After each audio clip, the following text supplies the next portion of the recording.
السلام علیکم عزیز طلباء و طالبات۔ اب ہم اپنے ہمسائے سے اس سبق کا دوسرا حصہ سمجھ کر لیں گے اور مشکل الفاظ کے معنی یہ ذہن نشین کریں۔ صفحہ نمبر 8 پر یہ دوسری بات ہے کہ تم کھلے بندوں کی کبھی اس بات کا اعتراف نہیں کرو گے کہ ہم دونوں ایک ہی ناؤ میں سوار ہیں۔ کھلے بندوں یعنی ظاہر کرنا، ناؤ میں سوار ہونا محاورہ ہے، ایک جیسے مسئلے کا شکار ہونا۔ کبھی بھی تم میرا قافیہ تنگ کرنے کی خاطر، قافیہ تنگ کرنا پریشان کرنا محاورہ ہے، اپنی بیوی کے لیے قیمتی ساڑی یا زیور لے آتے ہو، اسے پہن کر جب تمہاری بیوی شیخی بگاڑتی ہے، یہ ساڑی 500 میں آئی ہے، یہ زیور 2000 روپے کا ہے، تو میری بیوی کے سینے پر سانپ لوٹنے لگتے ہیں۔ سانپ لوٹنے لگنا یعنی حسد کرنا، جلن ہونا، یہ بھی محاورہ ہے، اور وہ اسی دن سے فرمائش کرنے لگتے ہیں کہ اس سے قیمتی ساڑی یا زیور لائیے، نہیں تو مجھے کھانا ہضم نہیں ہوگا اور نہ ہی نیند آئے گی۔ گزشتہ اتوار کو تمہاری بیوی نے اپنے بچے کے جنم دن پر 50 عورتوں کو مدعو کیا۔ مدعو کرنا، بلوانا۔ اب میری بیوی کا تقاضا ہے کہ 2 ہفتوں کے بعد جب میں اپنے بچے کا جنم دن مناؤں گی تو کم از کم 50 عورتوں کو دعوت دوں گی، ورنہ ہمسائی کی نظر سے گر جاؤں گی۔ تو اس پیراگراف میں یہ بات بتائی گئی ہے۔ مصنف کہتے ہیں کہ ہم اتنا پریشان ہیں لیکن تم کھلے بندوں میں اس بات کو ظاہر نہیں کر سکتے، نہ میں، اور دونوں ایک ہی ناؤ میں ہم سوار ہیں، ہم ایک دوسرے کو جو ہے دھوکہ دیتے دیتے ایک ہی ناؤ میں سوار ہو چکے ہیں،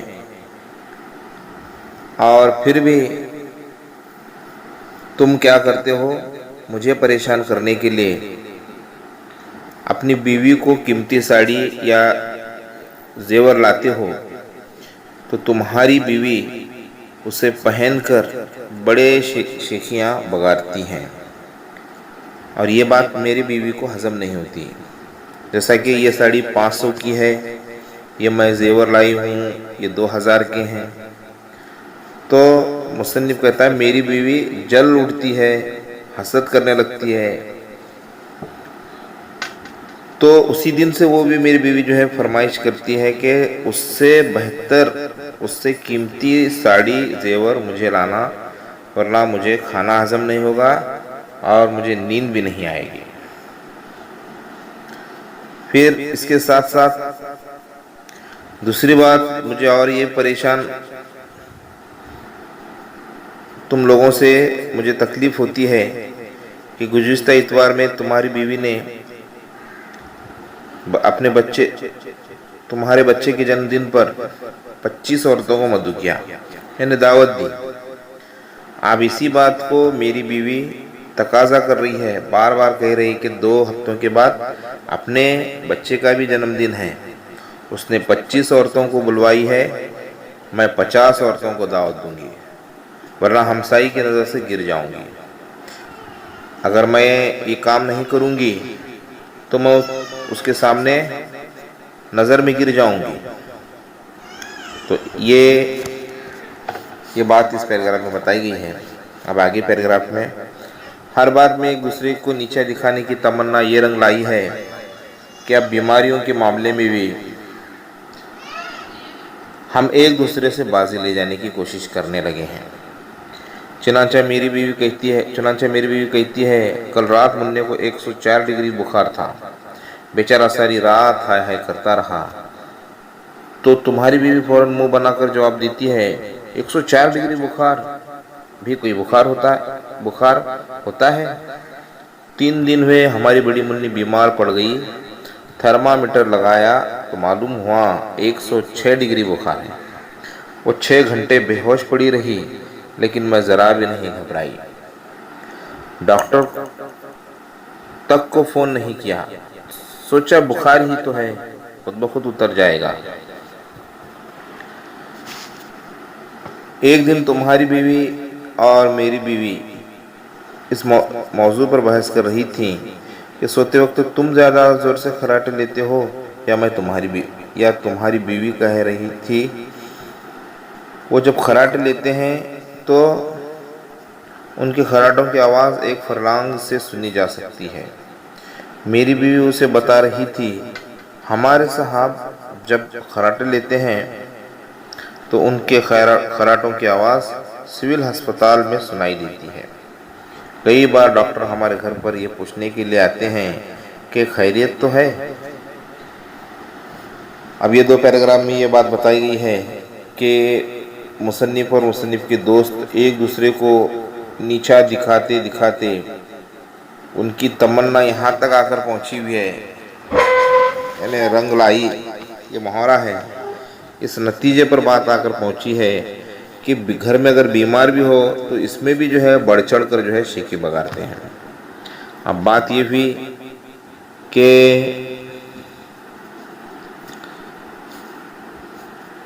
مصنف کی بیوی کہتی ہے کل رات منّے کو 104 ڈگری بخار تھا، بیچارہ ساری رات سو نہ سکا، ہائے ہائے کرتا رہا۔ تو فوراً مصنف کی بیوی منہ بنا کر کہتی ہے 104 ڈگری بخار بھی کیا بخار ہوتا ہے؟ 3 دن ہوئے ہماری بڑی منی اتنی بیمار پڑ گئی ہے کہ اس کو تھرمامیٹر لگانے پر بھی یہ ہم کو معلوم ہوا کہ 106 ڈگری بخار ہے، اور میری جو منی ہے، میری بچی جو ہے وہ 6 گھنٹے بے ہوش پڑی رہی، لیکن ہم نے بالکل اس کا خیال نہیں کیا، ذرا بھی ہم گھبرائے نہیں، یہاں تک کہ ہم ڈاکٹر کے پاس تک گئے نہیں، جانا تو دور فون بھی نہیں لگایا، اور ہم گھر میں سوچے بخار تو ہے خود بخود اتر جائے گا۔ تو ایسی شیخی بگاڑتے ہیں۔ اب آگے یہ بات بھی مصنف کہتا ہے کہ صرف اب یہ بیمار کی بات بھی آگے ہم پر بھی یہ بات آ چکی ہے کہ رات میں ہم دونوں جب سوتے ہیں، یعنی مصنف کا دوست اور مصنف، تو ان کی بیویاں کیا کہتی ہیں کہ سونے کے بعد جو خراٹوں کی آواز ہے وہ دونوں کی کہاں تک جاتی ہے، ایک سے بڑھ کر ایک۔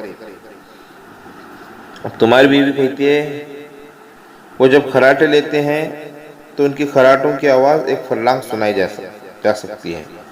مصنف کی دوست کی بیوی جو ہے کہتی ہے کہ میرے شوہر جب سوتے ہیں تو وہ جو خراٹے جو لیتے ہیں یا خراٹوں کی آواز بھرتے ہیں ایک فرلانگ تک دور تک چلی جاتی ہے۔ اس وقت مصنف کی بیوی کہتی ہے کہ ہمارے صاحب تو یعنی میرے شوہر تو جو ہے جب سوتے ہیں ان کے خراٹوں کی آواز شہر کے بڑے سول ہسپتال تک جاتی ہے۔ کئی بار ڈاکٹر یہ آواز سن کر ہمارے گھر پر آتے ہیں اور پوچھتے ہیں کہ تمہارے گھر میں خیریت تو ہے؟ تو اس طرح سے مصنف کے دوست میں جھوٹی شان و شوکت کے ساتھ ساتھ ان کی بیویوں میں یہاں تک بات پہنچی ہے، ایک دوسرے کو نیچا دکھاتے دکھاتے اب ان کے بچوں تک بات پہنچی ہوئی ہے۔ تو کس طرح سے آگے کے پیراگراف میں بتایا گیا ہے، ہماری بیویوں کی دیکھا دیکھی ہمارے بچے بھی لافظ زنی کی عادت کا شکار ہو گئے ہیں۔ لافظ زنی کرنا، ڈینگے مارنا، شیخی بگاڑنا، بڑائی کرنا۔ اگر تمہارا بچہ کہتا ہے مجھے ہر روز 2 روپے جیب خرچ کے لیے ملتے ہیں تو میرا بچہ اس کا مذاق اڑاتے ہوئے جواب دیتا ہے ہاں صرف 2 روپے، ہمیں تو ہر روز 5 روپے ملتے ہیں۔ اگر تمہارا بڑا لڑکا کہتا ہے میرے باپ نے ایک دفعہ مٹی کا تیل بلیک مارکیٹ میں فروخت کر کے 7,000 روپے کمائے تھے، تو میرا لڑکا اس سے بازی لے جانے کی نیت سے اسے بتاتا ہے میرے ڈیڈی نے ایک مرتبہ اسکول کے فنڈ سے 10,000 روپے اڑا لیے تھے۔ صورتحال اتنی نازک ہو گئی کہ ڈر لگتا ہے کہ کسی دن ہم، صفحہ نمبر 9 پر اوپر حصے میں، صورتحال اتنی نازک ہو گئی ہے کہ ڈر لگتا ہے کہ کسی دن ہم دونوں اپنے بچوں یا بیویوں کے بیانات کی بنا پر گرفتار نہ کر لیے جائیں۔ اس لیے آؤ آج سے سمجھوتا کر لیں کہ آئندہ نہ ہم اور ہماری بیویاں اور نہ بچے ایک دوسرے پر رعب ڈالنے کی کوشش کریں گے، بلکہ بڑی شرافت کے ساتھ تسلیم کریں گے کہ ہم دونوں معمولی حیثیت کے آدمی ہیں، اور اگر ہم یہ سمجھتے ہیں کہ ہم رئیس ہیں تو ایک دوسرے کو نہیں، صرف اپنے آپ کو دھوکہ دے رہے ہیں۔ اب صفحہ نمبر 8 کے آخری پیراگراف سے 9 نمبر کے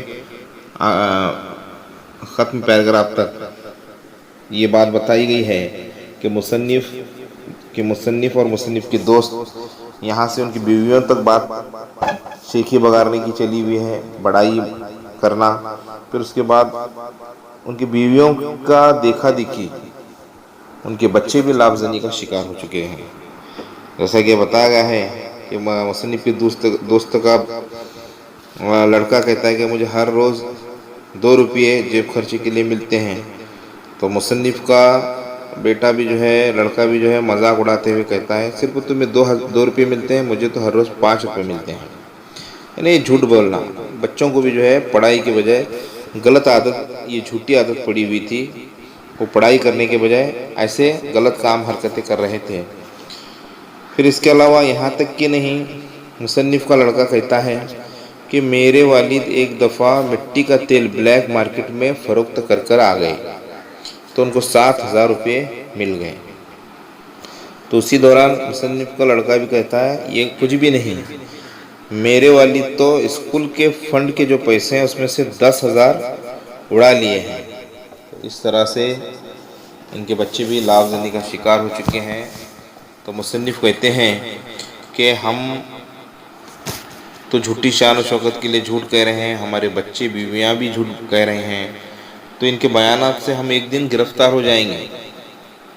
تو اس لیے ہم یہ سمجھوتا کر لیں گے کہ ہماری بیویاں اور ہمارے بچے اب ایک دوسرے پر رعب نہ ڈالیں، اور شرافت سے یہ بات تسلیم کریں گے کہ ہم دونوں معمولی حیثیت کے آدمی ہیں، اور اگر ہم رئیس ہیں، ایک دوسرے کو اگر یہی بات بتاتے بیٹھیں گے تو ہم ایک دوسرے کو دھوکہ دیں گے۔ اس لیے حقیقت کو تسلیم کرنا ہمارے لیے بہت صحیح رہے گا، اور ہم اس نقصان سے بچ سکیں گے۔ اس طرح سے مصنف اپنے دوستوں کو کہتے ہیں۔ تو یہ سبق یہیں پر ختم ہوا۔ آپ طلباء و طالبات کو تھوڑے سے صفحہ نمبر 9 پر پیراگراف کے نیچے اور بھی الفاظ کے معنی ہیں۔ کھلے بندوں میں سب کے سامنے ظاہر میں ایک ہی ناؤ میں ایک جیسے مسئلے کا شکار ہونا، سوار ہونا، قافیہ تنگ کرنا، پریشان کرنا، سینے پر سانپ لوٹنا، حسد کے مارے بے چین ہونا، نیچا دکھانا، بے عزت کرنا، رنگ لانا، ظاہر ہونا، نتیجہ سامنے آنا، لفظ زنی کرنا، یعنی ڈینگے مارنا۔ اب اس میں محاورے زیادہ آئے ہوئے ہیں، اور